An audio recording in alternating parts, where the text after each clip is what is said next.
that deadly atmospheric assault on California.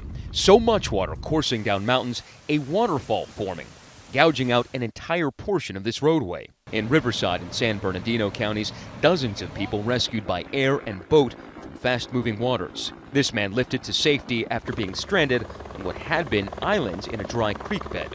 Watch as this car, which had been stuck, washes away in the rapids in Palm Desert.